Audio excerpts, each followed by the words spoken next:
Now, being human means we wonder, what is the purpose of our pains? What is the purpose of our disappointments?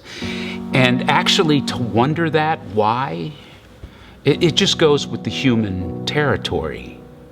You see, I'm a 7 on the Enneagram, and do you know what that means? Yeah, it means you want to party with me for sure, absolutely. Well, at least you did when I was in my 20s and 30s. Then I was a super fun, good time.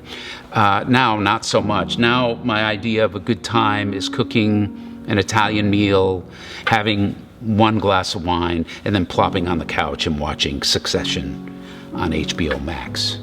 Yeah, I'm super fun.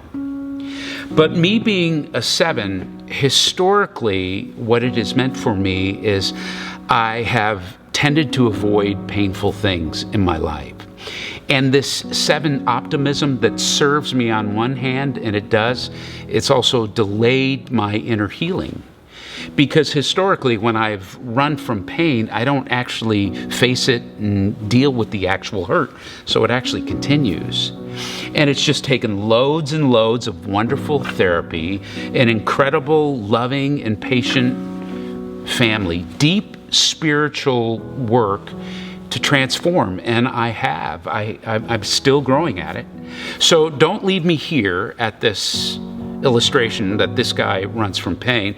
I would say these days I consistently move towards the things that are painful.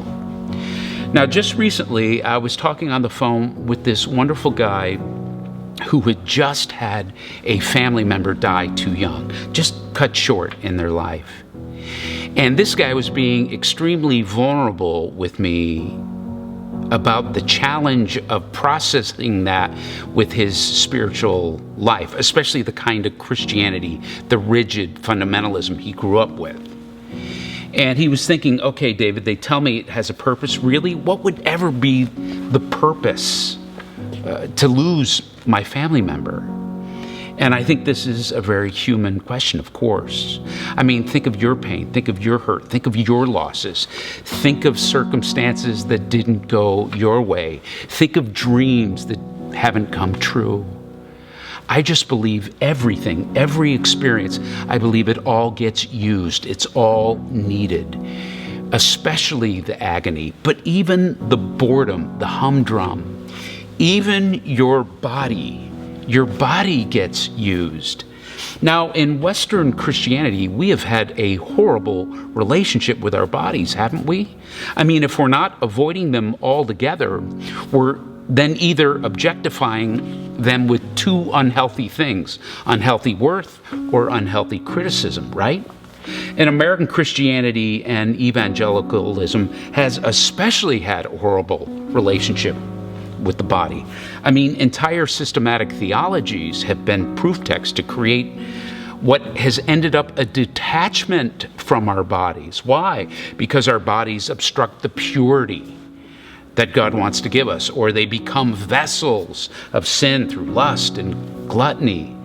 This kind of Christianism, it's just created this horrible relationship even with the brain, your mind, in your body. Yes, even your cute fist-sized jelly roll of a brain is not good, right? Because it has thoughts that are impure, and it'll just take you away from, opposes God's way of life.